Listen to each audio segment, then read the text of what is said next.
എങ്ങനെയാണ് നമുക്ക് റിപ്പോർട്ടുകൾ ഇതിന് നൂറുകണക്കിന് റിപ്പോർട്ടുകൾ അവൈലബിൾ ആണ്. അപ്പോൾ ഇതിൻ്റെ ഇപ്പോൾ റിപ്പോർട്ടുകൾ എടുക്കാനാണെന്നുണ്ടെങ്കിൽ നമുക്ക് അതിൻ്റെ മെനുവിൽ പോയിട്ട് നമുക്ക് റിപ്പോർട്ട് എന്ന് പറഞ്ഞുള്ള ഓപ്ഷൻ ഉണ്ട്. ഇപ്പോൾ ഒരുപാട് ടൈപ്പ് റിപ്പോർട്ടുകൾ നമുക്കിവിടെ കാണാം. അപ്പോൾ നമുക്ക് സെയിൽസ് റിപ്പോർട്ടാണെങ്കിൽ നമുക്ക് ഇപ്പോൾ സെയിൽ റിപ്പോർട്ട് എടുക്കാം. ആ സെയിൽ റിപ്പോർട്ട് നമുക്ക് ഇതിവിടെ ഡേറ്റ് കൊടുത്തിട്ടുണ്ട്. ഫ്രം ടു വെച്ച് നമുക്ക് ഏത് ഡേറ്റ് വേണമെങ്കിലും നമുക്കിവിടെ സെലക്ട് ചെയ്യാം. അപ്പോൾ ആ പർട്ടിക്കുലർ ഡേറ്റ് വെച്ചിട്ട് നിൽക്കട്ടെ, അതിൽ ഒരു വീക്ക്ലി വേണമെങ്കിൽ അങ്ങനെ മന്ത്ലി ഇങ്ങനെയൊക്കെ ഉള്ള എല്ലാ ഓപ്ഷൻസും ഇവിടെ അവൈലബിൾ ആണ്. ഇതാണ് സെയിൽ റിപ്പോർട്ട്.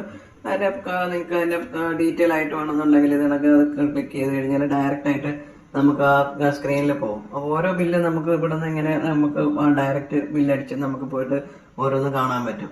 അപ്പോൾ വളരെ എളുപ്പത്തിൽ ചെയ്യാൻ പറ്റുന്നതാണ്. അതിനൊക്കെ നമുക്ക് സോർട്ട് ചെയ്തൊക്കെ എടുക്കാനുള്ള ഓപ്ഷൻ ഉണ്ട്.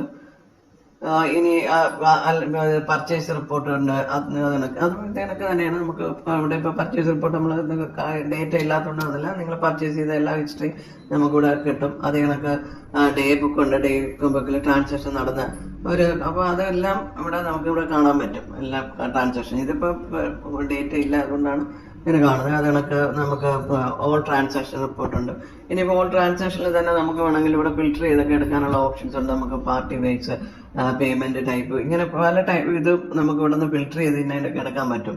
ഇനി ഒരു പർട്ടിക്കുലർ കസ്റ്റമറെ മാത്രമാണ് നമുക്ക് എടുക്കണമെങ്കിലും നമുക്ക് ആ കസ്റ്റമർക്ക് എന്തെങ്കിലും ട്രാൻസാക്ഷൻ നടന്നിട്ടുണ്ടെങ്കിൽ നമുക്ക് ആ ഡേറ്റിനുള്ളിൽ നമുക്ക് എന്തെങ്കിലും ട്രാൻസാക്ഷൻ നടന്നാൽ നമുക്ക് ഡേറ്റ് സെലക്ട് ചെയ്താൽ നമുക്കിവിടെ ഇങ്ങനെ കാണാൻ പറ്റും.